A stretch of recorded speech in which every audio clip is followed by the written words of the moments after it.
I'd like also to thank the Abbasi program in Islamic Studies for providing an opportunity to come and deliberate on the scholarship that we do.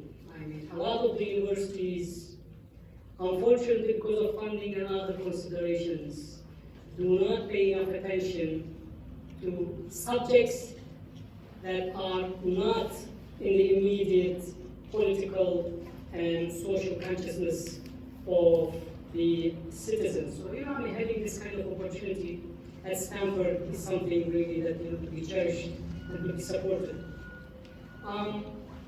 So, I'd like to begin my talk. Well, let me actually just, I am a little bit a clumsy person, so bear with me, okay? To keep this in here. In order to make my presentation more organized, I'll have to read from my text in here. I will, at the same time, go through some of the slides that are pertinent to what I am discussing. If you are bored, entertain yourself with the slides. All right, so let me take these classes. Disenchanting the Caliphate is about narrating the value of secular political language in the histories of Muslim peoples. It focuses on a remarkable discourse of good governance that competed against Sharia and ulama-centric visions of politics in a foundational period of their histories. In doing so, the book critiques both Orientalist/Western and Islamist scholarship on what is called Islamic political thought, for its hyper-religionization of the Muslim subject and intellectual history. My contention here is not that Islamic political thought does not exist. On the contrary, it feels a concrete reality today. It functions as a framing idea that has shaped socio-political practice and historical memory, a program pursued by political movements and governments, and an academic field.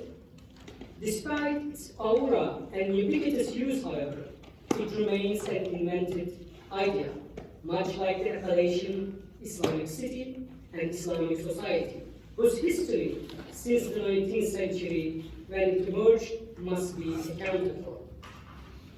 My argument in this book is that political thought traditions in the caliphal world was divided into two distinct rationalities in the middle decades of the 8th century. The religious governance of the ulama, elaborated in what I call Imamate discourse, and the secular vision of Siyāsa, expounded by lay bureaucrat literati. As competing discourses, both Imamate and Siyāsa performed this similar work in the formation of a political subject and authorized two distinct conceptions of political power and way of life. One sign of this divergence between Imamate and Siyāsa is the slow warming up of the ulama to the term Siyāsa itself. The word hardly ever appeared in any of their texts until the middle of the 9th century. Neither Al-Ambari nor Abu Yusuf in the late 8th century, nor the author of the Masail al-Imama in the early 9th century used the term to discuss politics. Even the inventor Al-Jahaz in the late 9th century, despite his copious writing on the Imamate, used it only a few times in vague and broad terms. One needs to wait for the unconventional Ibn Qutayba at the end of the 9th century to see an engagement of the ulama with this terminology. Even when the word appeared intermittently in theological and jurisprudential texts alongside the term imamate, after the late 9th century, its naturalization among the ulama took a significantly longer time.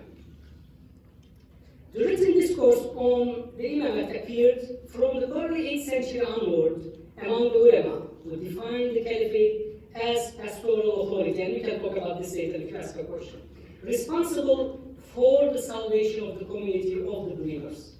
Some of the best descriptions and elaboration of the imamate appear in primary source texts on creed, religious jurisprudence, prophetic reports, sectarian disputes, and theology commonly written by legal scholars, hadith transmitters, and theologians from any sect or school. The Imamate signified the governance of the Imam. The ruler was meant to wield wield religious and secular authority combined. At the Imamate's core lay the requisite that the Muslim community must have a legitimate leader who would be responsible for upholding the revealed law and managing the affairs of the world according to the principles of the sacred law, initially termed ahkam or shar and eventually sharia.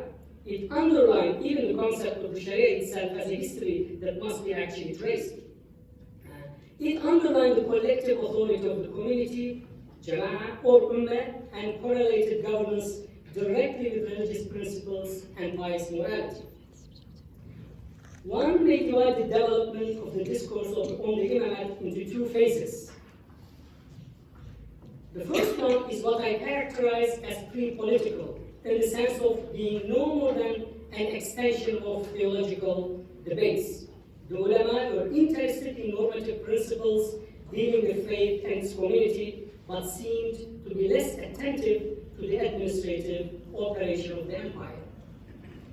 Offered little actionable knowledge in response to acute challenges, and even carried a sense of resentment toward politics. They mainly focused on the caliph's faith and his pious practice as recognition of his legitimacy, and presented no practical knowledge beyond underlining the imperatives of the faith in belief and practice. In a sense, they left the caliphate to its own devices concerning governance. The second phase, after the middle of the 8th century, presents a discursive shift in the language of the Imamate, which I characterize as governmentalization of religion.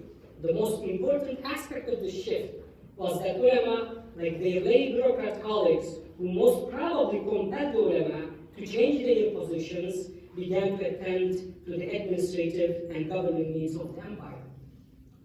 This is evident in two self-aware tracts. Ubaydullah ibn Hassan al-Ambari's letter to the Caliph al-Mahdi, and Abu Yusuf's book of taxation written for the Caliph Harun al-Rashid. This political term ended up helping define the caliphate in jurisprudential, theological terms, and shaping religious jurisprudence and theology in the caliphate's image in public and political matters. I'd like to make one additional point. This is important so that I do not appear presenting the Imamate as the anti-hero of my narrative today. It is striking to observe in the early language of the Imamate a constitutionalist Republican voice that advocated the notions of election, consultation, and accountability of the ruler, which was deployed against the idea of kings and practices of royal authority. Given that monarchy had been and continued to be, for many centuries after the caliphate, the most ubiquitous form of rule in Afro-Eurasia, one appreciates that in the bigger picture, the early caliphal, Roman, and Greek republicanisms present a short-lived anomaly in world history, until basically early modern times. Contrary to the pedantic treatment of this remarkable Republican discourse in modern scholarship, I must emphasize its generative potential, which certain historical contingencies impeded, but never eliminated.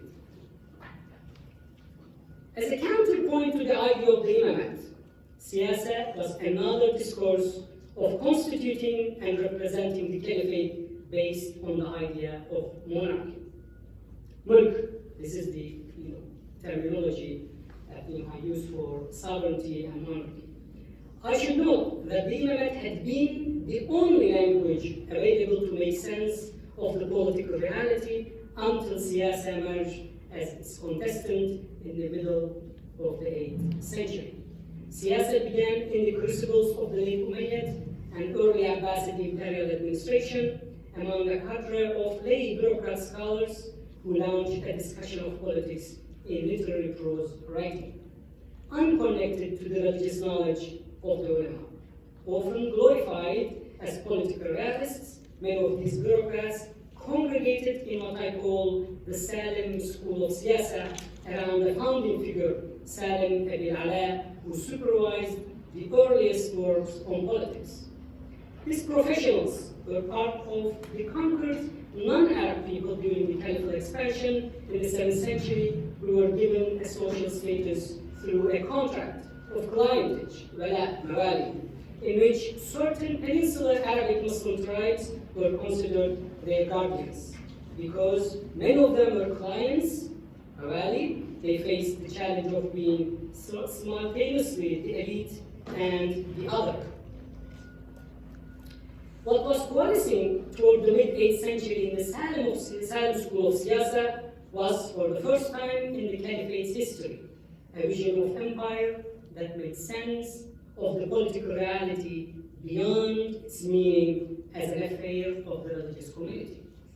In a sense, the lay professionals more than described governance. They invented politics in social relations and reasoned about it from their sociocultural positions and background. By introducing new political uses of language, prose writing, translation, inventing genres, terminology, and questions about politics, the lay literati produced more nuanced visions of society and governance, but also took a position against the republican experiment of the early caliphate in favor of a monarchical rule. Two representative figures, Abdul Hamid al-Katib and his student colleague, Ibn al-Muqaffa, represent how the lay bureaucrat literati tapped into the long-array imperial practices in the region and labored to reorient the empire in a direction that echoed the hybridity of their vision and the precarity of their social standing. As an intellectual effort, one leg of their cultural and conceptual compass rested in the Caliphate's history, and in the late Umayyad early Abbasi practices or realities, the other leg extended into the imperial traditions of Eurasia to the Achaemenid, Sasanian, and Greco-Roman complexes. In reacting against and relativizing the governance of the Imam, the proponents of Siyāsa intervened from two directions. First, they foregrounded the idea of good governance as an endeavor distinct from the practice of religious piety, which had been the main concern of the ulama up to that point. They conceptualized governance as an art of building satisfaction through the rational and practical calculation of the contingency in consideration of the outcome. Second, in addressing governance from this angle, they enabled a field of deliberation in which temporal political moralities were expressed and elaborated. Whereas the Imamate bound governance to prophecy, religious community, and the sacred laws of the ulama, Siyāsa grounded governance in human nature and contingency, independent of any specific prophetic dispensation which remained within the authority of the prophets. By providing a counterpoint, they not only relativized the ulama's arguments about political power, but also secularized the discourse about it, as we observe in the intellectual debates about Deen Dunya, and Roshan should have been here, and even at Siyāsa, Taqwa, Adab. Therefore, their discursive practice was not a more of the same or a conviction of certain individuals, but a disruptive argument by those who had stakes in governance. To make a better sense of Siyāsa as a distinct vision, I must comment on the emerging notion of adab.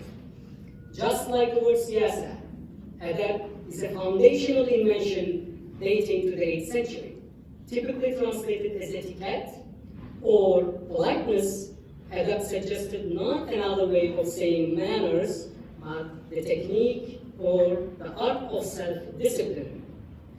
Self-representation and the taste preference connected to a chain of expressions, practices, and ways of living that indicated a worldly ethos in morals, attitude, and culture.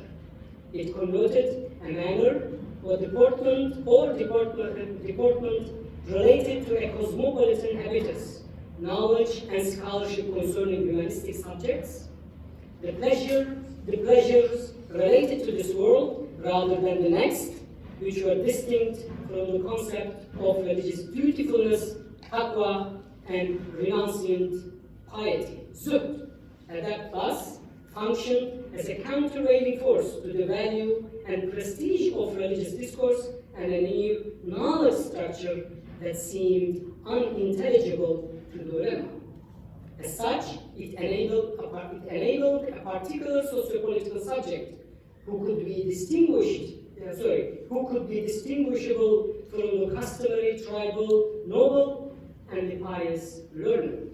Approaching life practice this way, lay bureaucrats created a dynamic in which the language of mundane learning and governance, ma'arif, adab, siyāsa, began to split from religious learning and governance.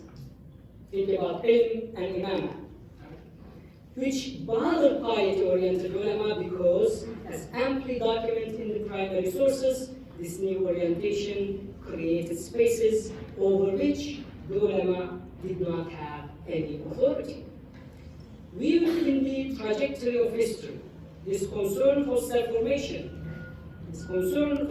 self-formation, mobilized two distinct technologies of self-management that may be captured as caring for the body, صحة النفس, صحة البدن, صحة الجسد, and knowledge or interrogation of the self, معرفة النفس, محاسبة النفس.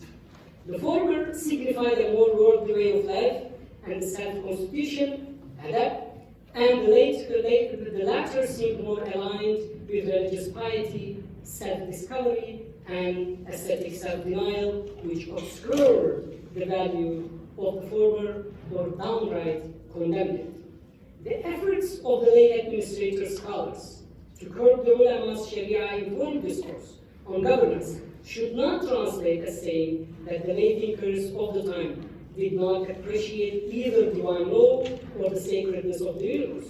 For such a secular view of life to emerge in monotheistic traditions, one needs to wait until modern times.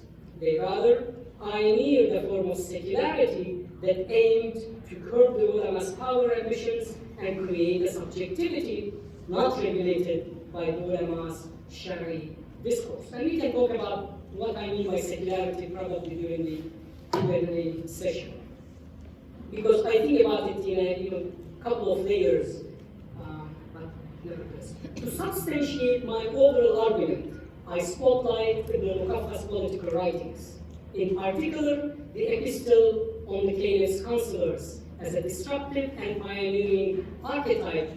I elaborate four major themes in Disenchanting the Caliphate: the idea of sovereignty and political virtue, the law, territoriality, and imperialization of the people in the empire. I will address the idea of sovereignty now and only briefly touch upon the rest. So let me actually just.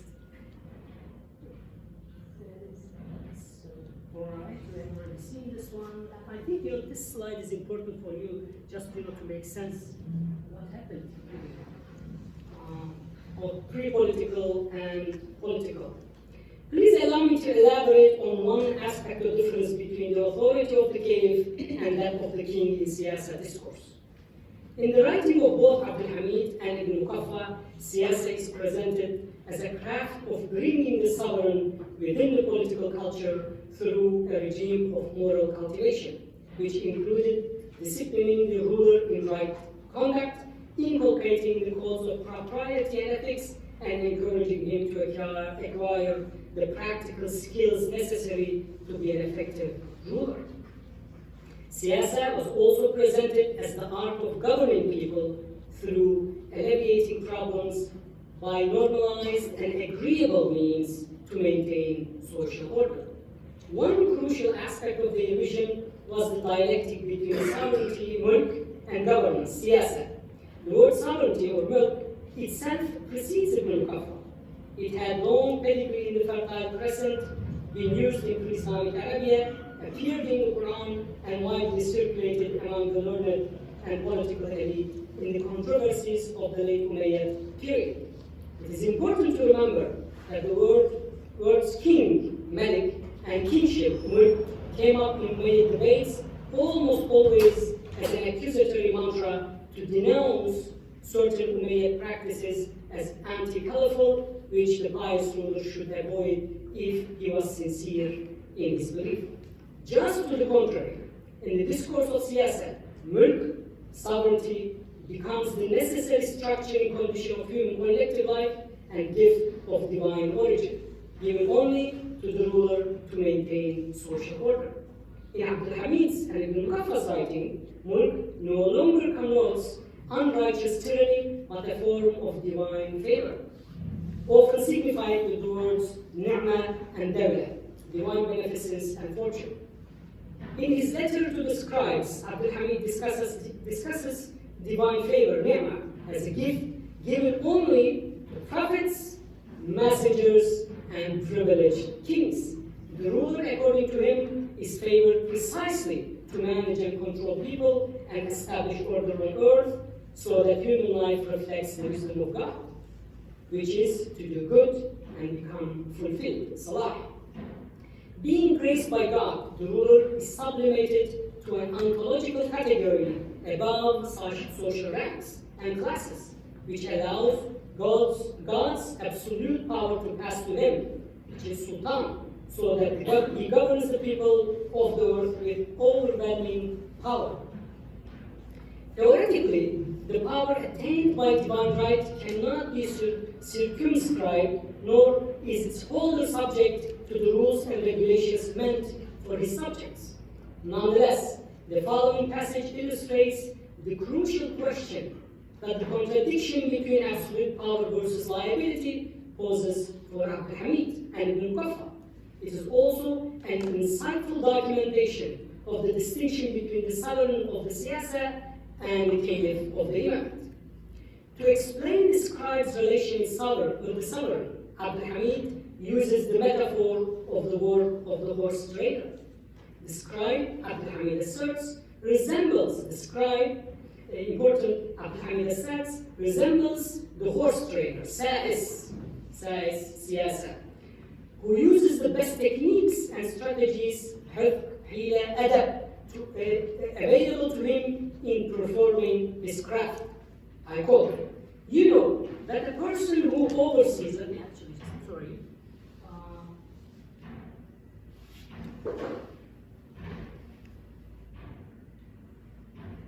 Here you go.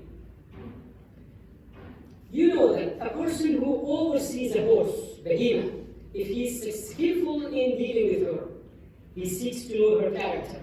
If she is inclined to gallop, he takes precautions with her hind legs. If she is ungovernable, he does not goad her when he is riding her. If she is inclined to kick, he takes precautions with her forelegs. If he fears that she will bite, he takes precautions with her head. If she is restive, he gently subdues her desire to go where she wants to go. If she persists, he pulls her slightly to the side, then loosens her halter. In this description of the trainer of the beast, and in the gentleness of his Siyāsa, there is a proof and manner, adab, for him who governs Siyāsa, the people, interacts with, serves, and associates with them. Let's pause for a moment here. Abdul Hamid advises the scribes to convince the sovereign to avail himself of counsel. And I'd like you to think about horse the ruler, cat, that cat, and a live cat type of thing. Let's pause for a moment here. Abdul Hamid advises the scribe to convince the sovereign to avail himself of counsel, instruction, and education so that he learns the skills to control his impulse and exercise his power with discretion so that he can properly manage his domain. Like the notion of tadbir, Siyāsa suggests in the passage not an oppressive rule, but governance reaching the goal of improving conditions, salah or islah, by strategizing, by seeking consent. He assumes that one can train the ruler to maintain power through wise action and effective rule. First appearing in writing in any substantial way in the circle of Salim ibn Amr al-Ala and Abdul Hamid's letters in particular, the word siyasa signifies the work of the sovereign in dealing with subjects and the work of the advisor responsible for instructing and advising the ruler through the proper techniques of discipline. But what does the passage say about power? Abdul Hamid's metaphor captures the most crucial aspect of sovereignty in the Siyāsa discourse, the unique quality of power and its enigma in mixing animal with human, wild horse with trainer. Abdul Hamid was concerned with the untamable quality of power associated with sovereignty. If one cannot force or oblige the sovereign to act in a certain way, how can one stabilize his overwhelming and capricious power and habituate in him a stable temperament that would allow him to govern predictably and constructively? How, in short, can one train the wild horse to function in a useful manner and not to kick arbitrarily? In the passage, both the wild horse and the sovereign share the same status because they are both outside the law or external to the expected form of conduct, whereas the beast is beneath the law and cannot be a proper subject of the law. The sovereign is above the law or alongside the law, and although responsible for implementing the law, cannot be held accountable to it. And there is a beautiful story in Abdul Muqaffa's Kain and Dina, and talks about the lion and his two associates. It addresses exactly the same question. In the passage about the wild horse, the critical part is that Siyāsa offers a way of bringing the sovereign within the law so that he does not act by the very nature of his power against the social order he is supposed to uphold. Therefore, to achieve the intended goal of governing, the sublimity of the sovereign must be bridged into the interrelational canvas of the social order. In what I have called the governmentalization of sovereignty, the ruler would not only rule but also govern the affairs of humans with other humans and with material things to maintain a stable social order.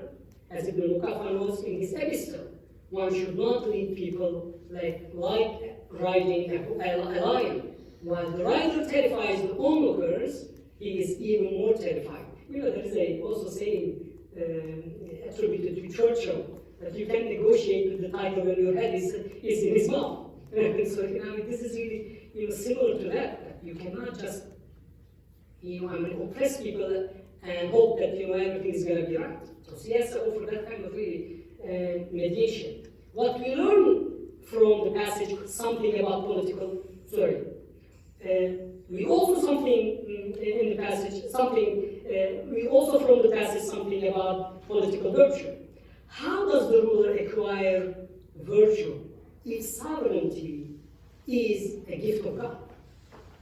Abdul Hamid al-Katib ibn Muqaffa understood the problem as a dialectic between contingency and agency. And this I rely on really what the Althusser's discussion about the subject and Quentin Skinner's elaboration when he talks about Machiavelli.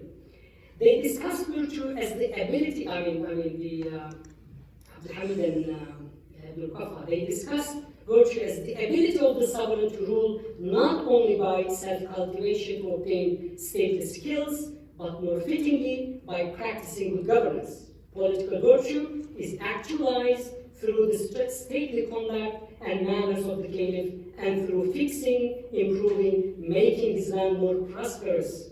Sulh, islah, istislah is the terminology that they use in here. Siyāsa thus ensures more than taming the primal impulse of the power holder. It also offers the opportunity to transcend the stubbornly focused attention on merely maintaining power.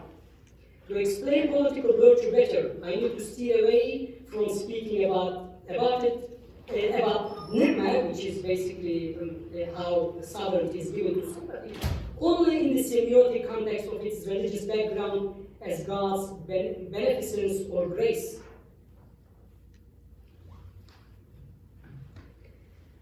The register also refers to chance associated with stars and time, and the fortuitous cloud at the peak of a mountain that shadows the ground from the heat of the sun, and the vigilance of ostriches, na'ama, and the manner of their flight when scared. I'd like you to notice here, the feminine address, the precarity of the ni'mah that can flee away at any time. It is not predictable and associated concept. Pondered in this larger context, the term is part of a semiotic chain that grounds the signification in two lineages, which are molded together in Ibn Muqaffa's writing. One lineage branches off from the Islamic and monotheistic notion of divine grace, which was part of political vocabulary since the early Caliphate, as elaborated by the ulama. The other one, however, extends wider, like its cognate word, dawla, into the older notions of grace, luck, fortune, and gift from above, as found in Southwest Asia and the Mediterranean, including the Persian khawarna, kharra, and far. The Indo-European charis, and charisma, obviously you recognize this, and the Greco-Roman fortuna. How much time do I have? Should wrap up, right? Yeah. Okay. So let me read then therefore one paragraph about the law, and then I'll go to the conclusion. In chapter 6, where I consider the intersection of the law and political authority from the perspective of creating a law for the empire, Ibn Muqaffa engages lawmaking as a task of translating brute force into legitimate power, a modality to normalize control and reshape existing relations. Again, here too, he operates on two legs, with an awareness of their distinction. Ibn Muqaffa wished to create a law that would reduce the religious law of the ulama to just a legal body among others in the empire, and the ulama themselves to functionaries in their capacity as legal or religious experts. In the epistle, his legal proposal offers two foundational legal frames. One, the rational law. The legal field falls outside the revealed law and is subsumed under the authority of the ruler, who would legislate according to his discretion. And two, the revealed law. Ibn Muqaffa divides this section into two epistemologically distinct subcategories. A, the religious ordinances that are unambiguous and very specific. These are fixed, not open to interpretation or discretion. So one does not eat pork. Ibn Muqaffa is not for discussing why a Muslim believer should not eat pork. And some other, obviously, imperatives. So this is neither for ruler nor for the ulama to interpret. And B, the pronouncement of the revealed law that are ambiguous, which need clarification and rational reflection. Here, in this category, a judgment must be presented to the final approval of the caliph. By proposing so, Ibn Muqaffa wanted to curb the autonomy of the faqirs vis-a-vis that of the caliph, while he still allows the jurists to remain part of the legislation process and remain free to voice their opinions. They must yield to the law once it has been enacted by the caliph. Once a proposal becomes a law, our judgments must be set aside as they would no longer be valid. And this is obviously drastic separation from what the fuqaha at the time were wanting to do. So let me go to the conclusion. So let me conclude with the following observation. The central focus of the study in this book was to establish that Siyāsa presented a critical turn in the region's political thought tradition that disrupted the ulama's notion of religious governance, the Imamate, with which the actors have always made sense of their political reality. It is important to repeat that Siyāsa emerged as a destabilizing intervention in the ulama-centric epistemic and moral universe and established a new foundation for political thinking. The pioneers of this new intellectual venture did more than help shape institutions. They also reflected deliberately on politics and on the rules of the game, so to speak. On one hand, they marked the difference between pre-politics, when ad hoc, spontaneous, and expedient responses to developments has constituted the bulk of political imagination and politics proper, in which the consequence of a particular action was causally calculated or forecast in the exercise of power. On the other hand, they elaborated an idea of monarchy as a form of divine grace or blessing bestowed exclusively on the ruler to maintain earthly order rather than as another form of tyranny. Whereas the Imamate necessarily tied governance to prophecy and religious community and the sacred laws of the ulama, Siyāsa grounded governance in human nature and as a divine gift, independent of any specific prophetic dispensation.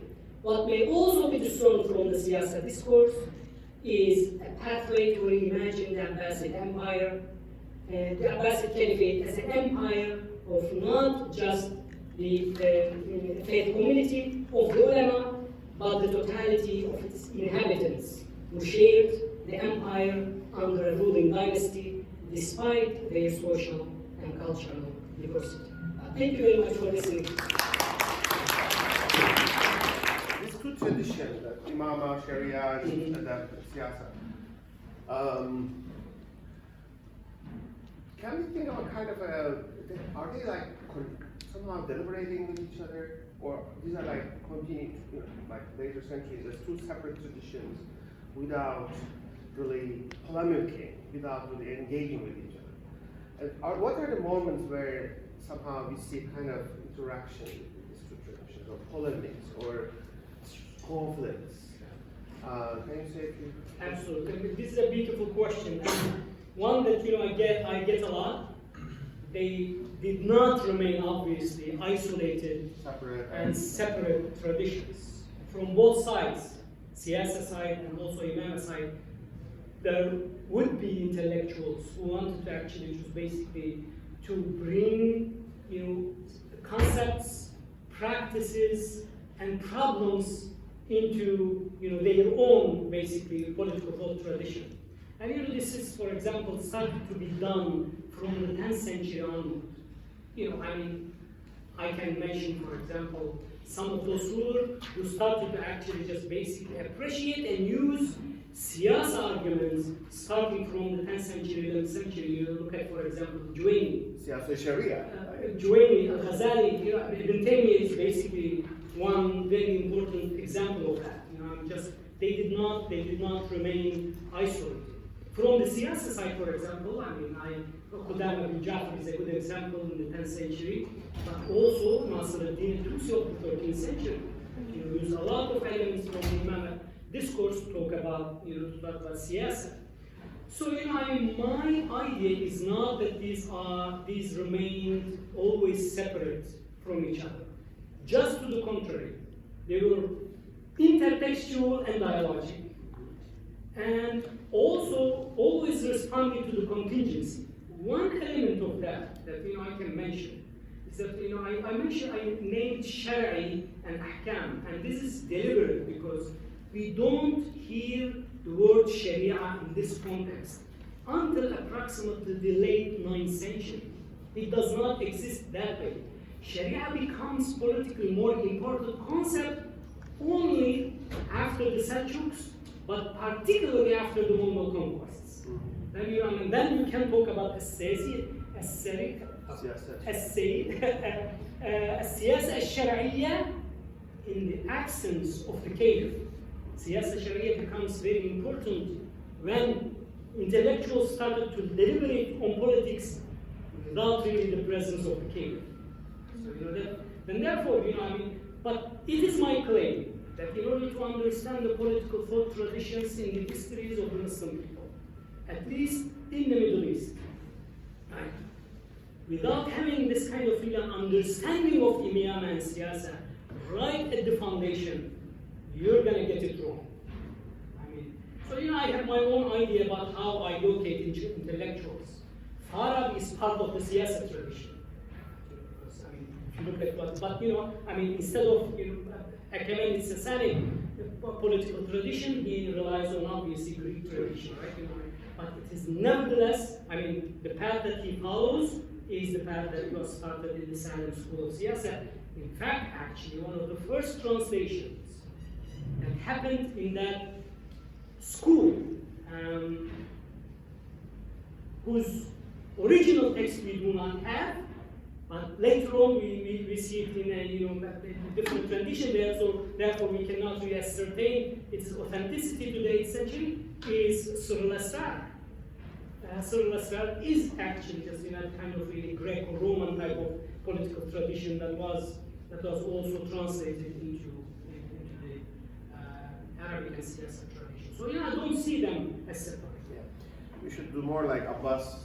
You asked about Abbas. Absolutely. It's an Abbas program like this. We are the foundation guys. Okay.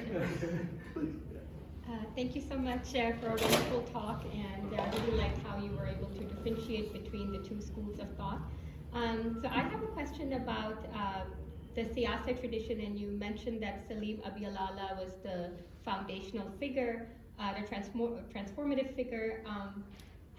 Who was he influenced by to create that break from the Ummah?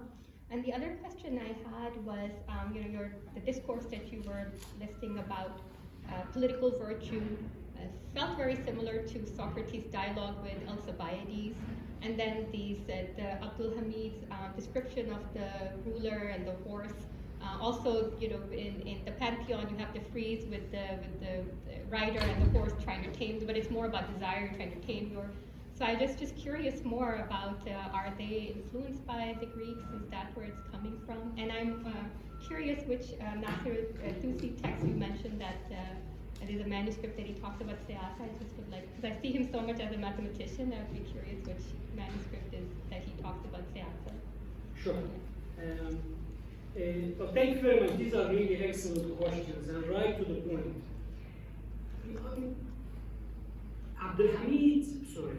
The Umayyad caliphs, Abdul Malik's reforms at the end of the 7th century seem to be the initial steps to organize the Umayyad administration, which required administrative professionals to organize the taxation, control of the bureaus that were established, establish new administrative departments for the empire. And so, how I can differentiate between the two now, the Umayyad Caliphate is transitioning from the conquest society into an empire.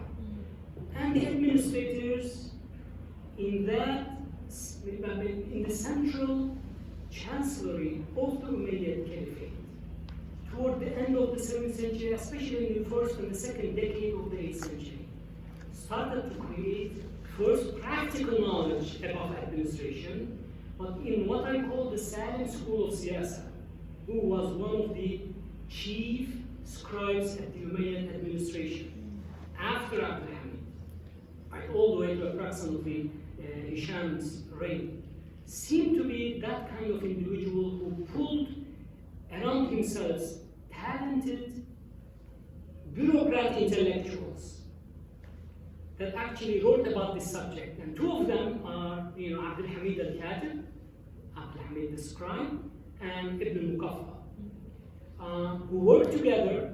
And in fact, actually, there is a bit of a story I don't want to tell in here, but Abdul Hamid dies most probably next to Ibn Muqaffa when the Abbasids were chasing him.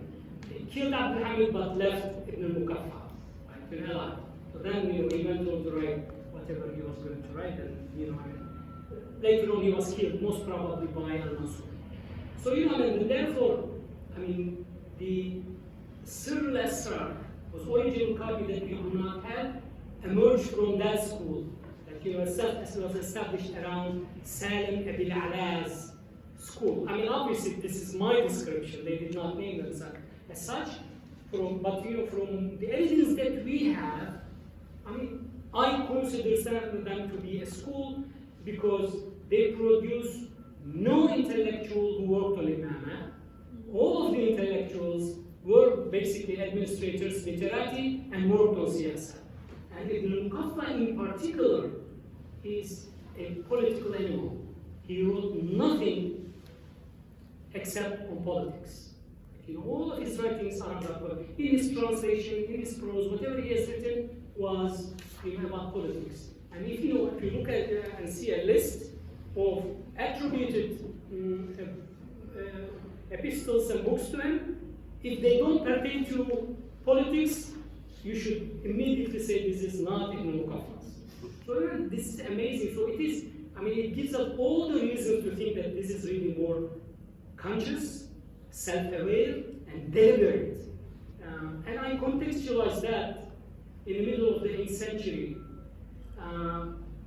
by using, I don't know how you're going to feel about this one, but theories about the subalterns, Franz Fanon, ruling an empire, cultural hegemony, intellectual hegemony, and these guys basically both elite, but at the same time as Mawali, the other trying to find themselves in the empire. And therefore, I do not really sympathize with the idea that actually places all the eggs in one basket. Or, this is really Persian tradition. They just basically slapped it on Umayyad and Abbasid practice. It is not like that. These are Umayyad Abbasid intellectuals who were born in that context, who knew nothing in practice, in life experience, except the Umayyads and Abbasids.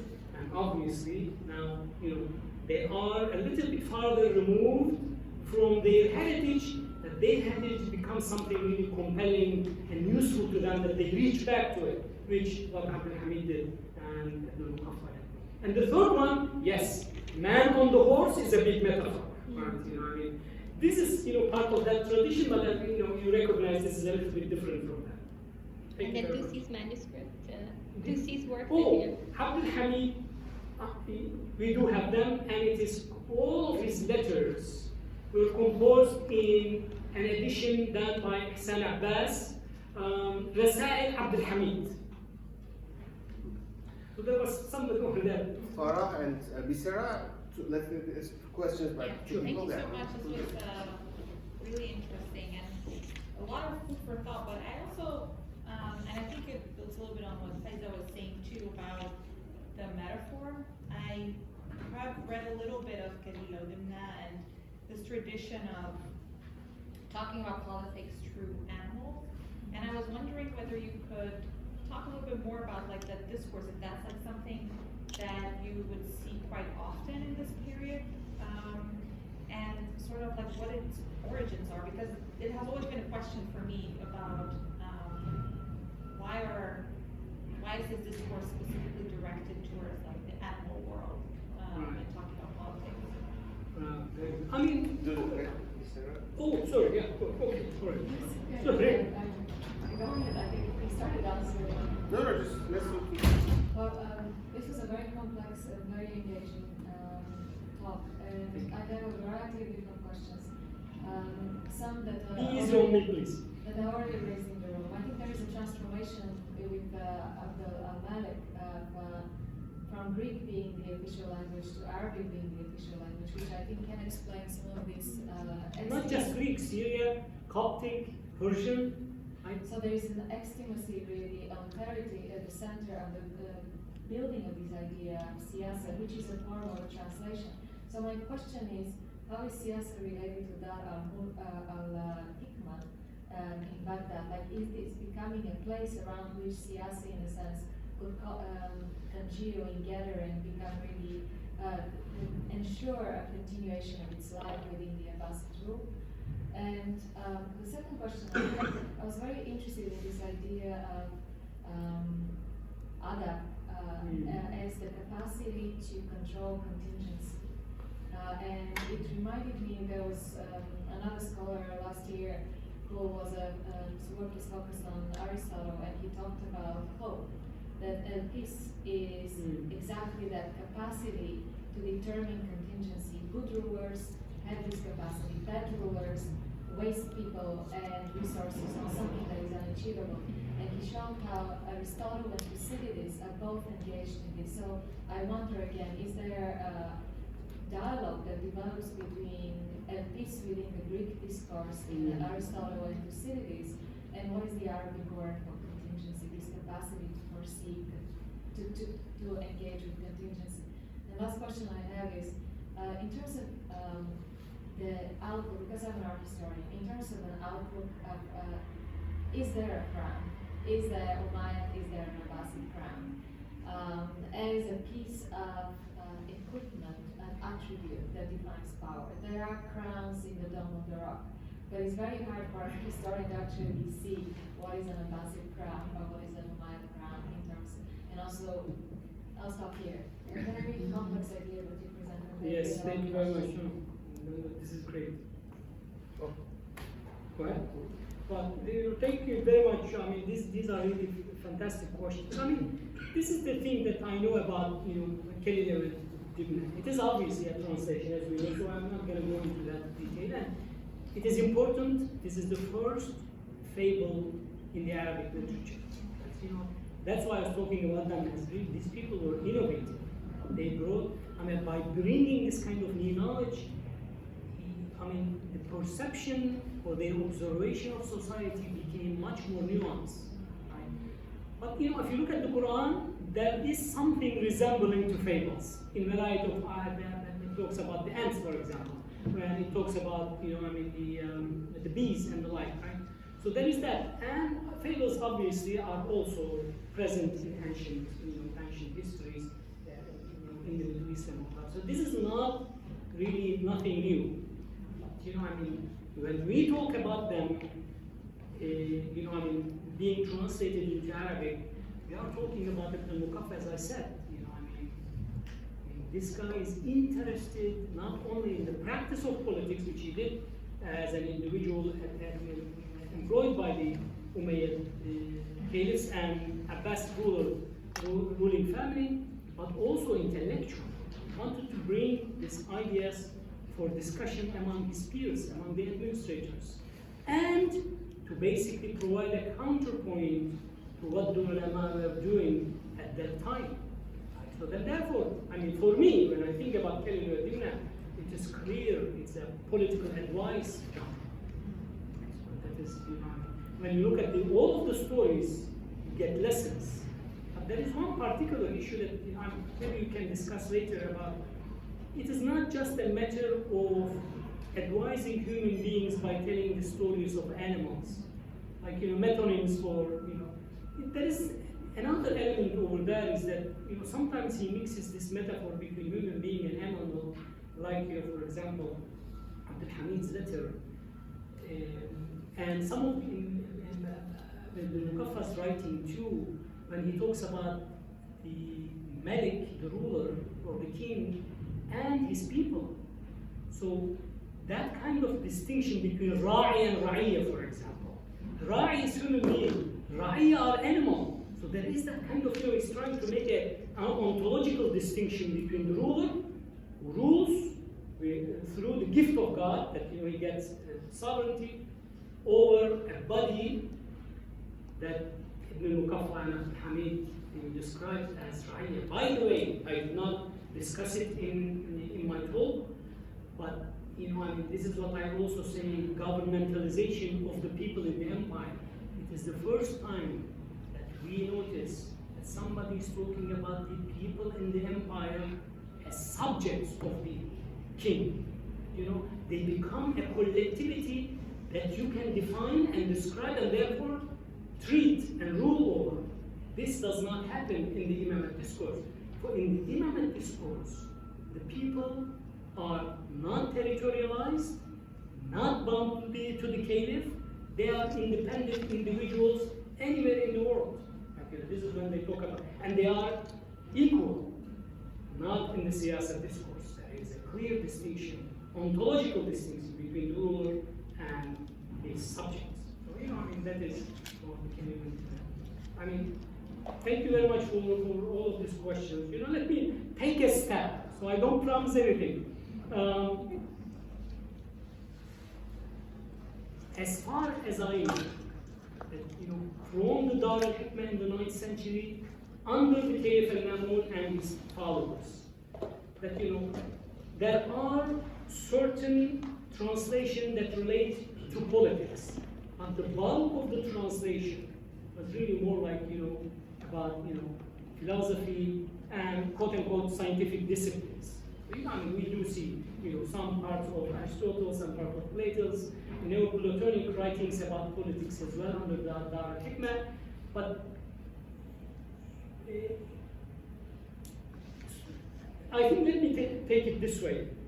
Then, you know, I mean, at that point we started to see the Greco-Roman tradition of Siyāsa is substantiated through the work of Dar al-Hikmah, but more importantly, you know, through al-Kindi, who writes on the translation of Dar al-Hikmah, and obviously al-Farabi on it. Right? And the, you know, Achaemenid Sasanian political tradition continues right from the Middle 8th century onward, and it becomes something very major all through the dynasties in the Middle East. And the other one about the issue of contingency. And most of the time, you know, when they use contingency, they use darura. Like, you know, so there is that element that, you know, I mean,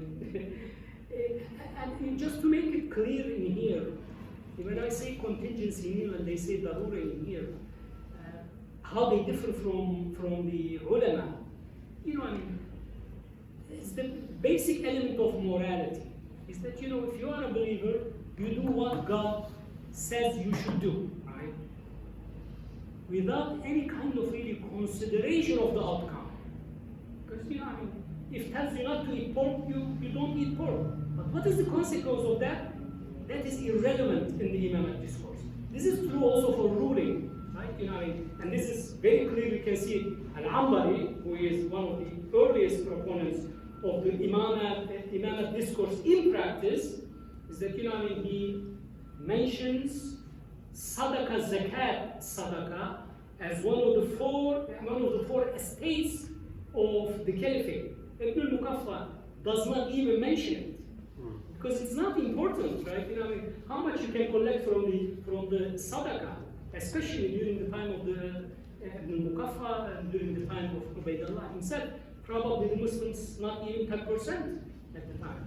Ibn al-Muqaffa, instead, he focuses on tax in its general form. Muslim and non-Muslim undifferentiated in that sense.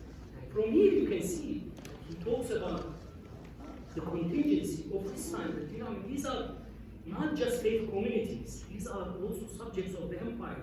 And therefore the Darura requires that, you know, to reform your tax based on the subjects of the empire, not just because they are part of the religious discourse. That is, you know, and therefore, and another corresponding terminology to darura is obviously why do you do this? It's because you want to improve, right? You want to have satisfaction, and this is what Islah, Rida comes. Like, when he uses that. You rule, you should rule good. Why? Because you want the consent of your people so that you can sustain your basically reign.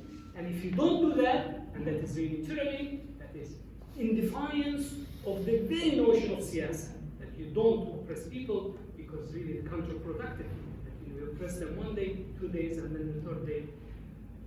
And one of the reasons for that is not because, you know, people, you know, after oppression they are going to get scared, and it is very dark in here that I talk about in the last chapter of my book, that he also sees people as animals like the sovereign himself, that actually if you leave them alone, oh boy, they are gonna vote anybody into office, right? So it is, you know, it is crazy. They will destroy anything, and therefore they need to be managed.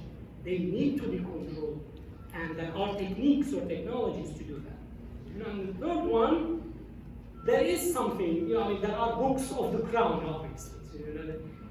But you know, I mean, the Abbasids had kalansua, what they called kalansua. It was a particular kind of headgear that does not resemble the crown. This is, for example, the crown, right? You know what I mean? But it is only a portrait, right? You don't see this until basically, you know, coming of the Sultanate, like the Seljuks and the Salamanids and the like, but we don't see it in the Abbasids. It does. This is later. I mean. This is later. This is the illustration of the Kalina Dina, probably 13th century. Yeah. So, you know, I mean, yes and no in that So we have lots of questions. Yeah, please. Go. Your first slide. Press. You got a beautiful painting there. Right. It is here, right? You're talking about no, the slide here.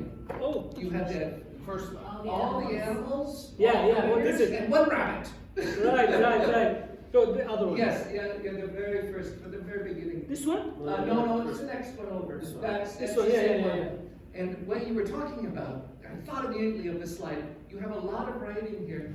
Now, why did you choose this? Is it because of the metaphors that there are with the animals? And This is Kalina Dina, yeah. Please.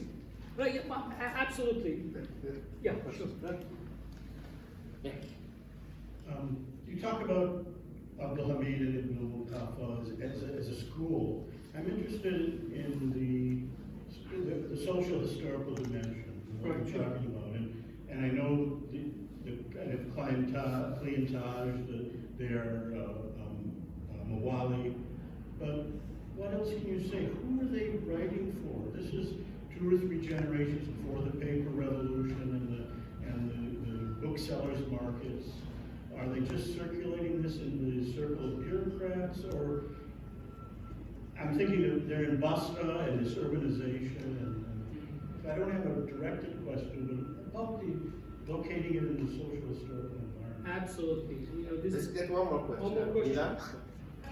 I was originally asking about the rule, the notion of the rule. Then you answered to another question, and you mentioned this, like, even, I would say, Foucauldian notion of governmentality, you said.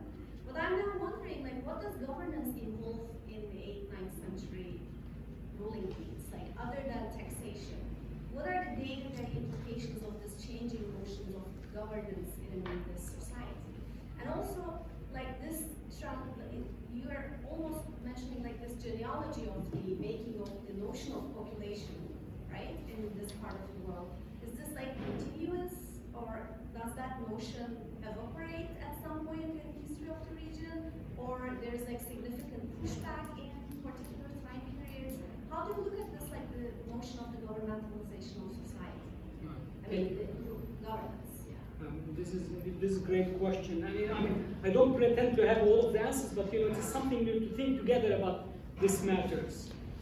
To your question, this is taken from an illustrated Kalina Dimna manuscript, most probably from the 13th century or 12th century. I don't remember right now. And you know, each figure, you know, there is a name associated to them just above their heads, right? So you know, this is just to illustrate, you know, not only just the hierarchical relationship between the ruler and, you know, his retinue, but at the same time in the Kalila Dimna, they talk about a particular story in the book. So that is really just, you know, to give you an example of, you know, Kalila Dimna. Was that your question? Oh, and why were you inspired to bring it up? Right, because it is just beautiful. It is a good illustration of the content of the Kalila Dimna, because it does illustrate, you know, the relationship between the hierarchical relationship between, you know, the higher authority and the lower authorities. And you know, this is tied to your question about the social context of that. You know, as far as we know, obviously, the primary audience of this kind of writings are the caliphal family, and then, you know, the administrative, basically, elite around the caliph.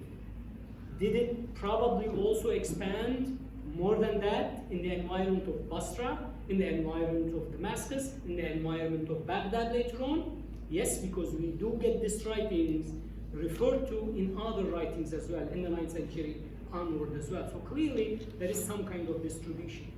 But when you look at the content of the writing, that, and you ask the question, okay, what are they trying to do? We understand, just, basically a good vision of good governance, so that, the caliphs can follow them. But, who else are they trying to basically help? So I don't want to say here, just, basically, non-Muslim subjects of the empire, because, they were elitists too themselves. But, they always, Abdul Hamid and Abu Mukaffa saw the society as very hierarchical, ontologically separate ruler, then the elite, then the common folk. Right? Common folk and the elite are the subjects of the empire. So, what I have discussed in the book is that they were trying to create an elite that is Umayyad Abbasid, but at the same time tapping into the imperial political traditions before Islam, so that they could establish a governance they would find themselves in. They were against an empire that is only for the religious community, the Ummah, the Muslims, right? Because they see that, for Ibn Mukaffa, for example, not to see that the overwhelming majority of the Abbasid, late Umayyad and early Abbasid empire was non-Muslim is, unthinkable. He knew that. Yet, in the epistle of the caliph's counselors, when he mentioned Muslims, you can see that he talks about a particular religious community that is dominant, but is only one, right, among them. And he never talks about the Mawali, he never talks about the non-Muslims, for example. And I think this omission is deliberate, because you want to bring the image, these are imperial subjects, divided in a variety of ways, but nevertheless, these are your subjects, as the caliph. And there is one related, conscious, deliberation about territoriality too. He talks about Iraq and Khorasan as the core region of the empire. He talks about Syria as now subjugated province, and attached to it Egypt, right? And he talks about the Arabian Peninsula, Hijaz, as a sacred, and this is my description, sacred homeland, right? Because he talks about that, but does not even mention North Africa and Spain. And you ask why? Right? I don't want to argue from the absence, right? But at the same time, clearly knows North Africa and the Iberian Peninsula. And what he says is clearly against, from what we know, against the politics of the early Abbasids. They always wanted to get it back, but he does not mention it. And so for him, the empire stretches from Egypt all the way to Khorasan, Arabian Peninsula, Iraq, Iran, Syria, but just forget about it. And this is what when I say territorialization of the topography. That, he has an image of an empire. The first time actually when the empire happens, it does happen in this discourse rather than in the reality itself. So, was there any other? Well, then would you say by doing this, it's an acknowledgement of kind of trans-imperiality, that there are other empires that the Ummah cannot acknowledge? Absolutely. This is a very good contribution, and there is some element of of that discussion in here too, in the context of inter-imperiality. He then therefore relativizes the Abbasid empire, that it becomes one empire among others. And this is something that the ulama never paid attention to, because it does not really concern them. I don't want to fault them for that, but that's why it is important to recognize this difference. The Ummah, wherever it is the Ummah, right? The territory can expand, can shrink, but nevertheless, what really matters is the Ummah. Even though it is in one city, that is really homestay of the political organization, and it is the foundation of the legitimacy of the caliph. Ibn Muqaffa would never acknowledge the people as the source of legitimacy, because politics or power, sovereignty or power comes from above, not from below. Right? In the Imamate discourse, it is just the opposite. The foundation of legitimacy is the community, the caliph. Therefore, the caliph's authority is really circumscribed, unlike the sovereign of Ibn Muqaffa. Yeah, there is that element of interiority. One short, sorry. Right. Right. Let me actually. That is true. So obviously these are not like universal claims, right? It is comparative. It is contextual. When you compare his understanding and Abdul Hamid's understanding of the society, the politics of the society, with what the ulamas at the time were saying about politics and governance, you see a much more nuance of governance in here. Not just taxation, not just religious imperatives, but he talks about the territory and governing the territory. His discussion, for example, about Syria is the most beautiful, and this is where, governance is.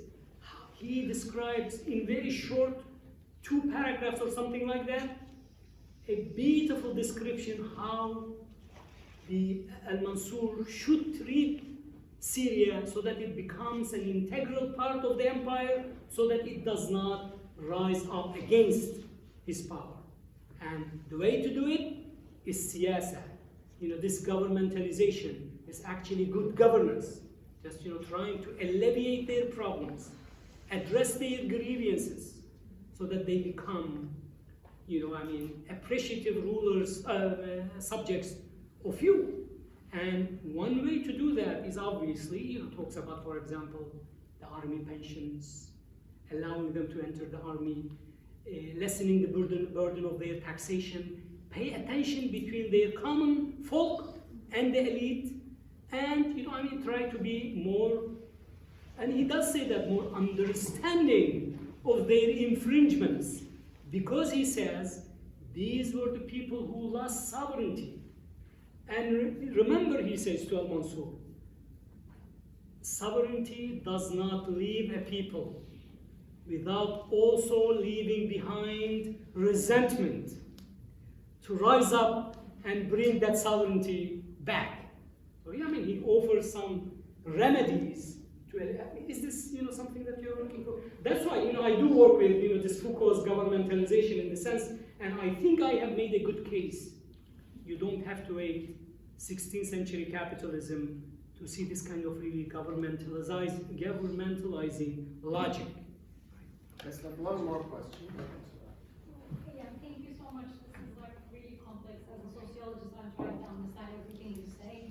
I guess one question is you're providing us a view of 2 separate schools, and I think you sort of identified Imamate with the Republic idea of the Republic and the Siyāsa as a monarchy. So we're in a way this centralization and institutionalization of power. But how does this sort of separation actually play out in politics at the time? In terms of domination or convergence.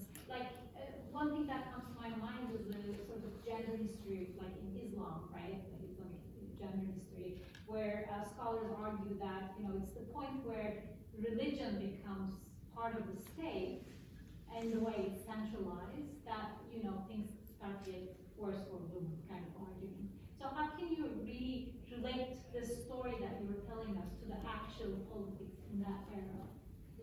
This is a beautiful question. And it is actually more difficult than talking about discourse itself.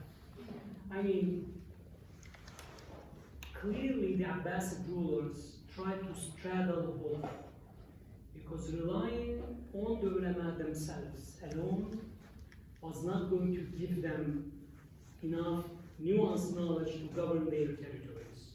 So they always kept this kind of administrators around and patronized work on this kind of secular politics. But at the same time, there is a dilemma that they faced as rulers, and these guys also faced as administrators, intellectuals. That as the Islamization increased, especially in the 9th century, in the 10th century, in the 11th century, let's say until the coming of the Seljuks, then we do see the social network of the realm becomes much larger. They harnessed a kind of renewed power from the urban people in the empire. Nobody really cared about the peasants. They are irrelevant. Obviously you have to keep them happy. They have to be happy so that they could produce, but they relied really on, basically cultivating as much power as possible from the urban sector, so that we do see that Sharia becomes, socially more dominant. And this is not something that Ibn Muqaffa was against. And in fact, actually, he has a very utilitarian understanding of religion. The ruler should use religion to exercise control and manage the society, because for him, this is an element of control, and you cannot leave people without control. So religion is a good utility, basically, in that sense, good tool to utilize them. But at the same time, he was against burdening the administration with Sharia rules, right? Rules and regulations and normative values and the like. He was basically,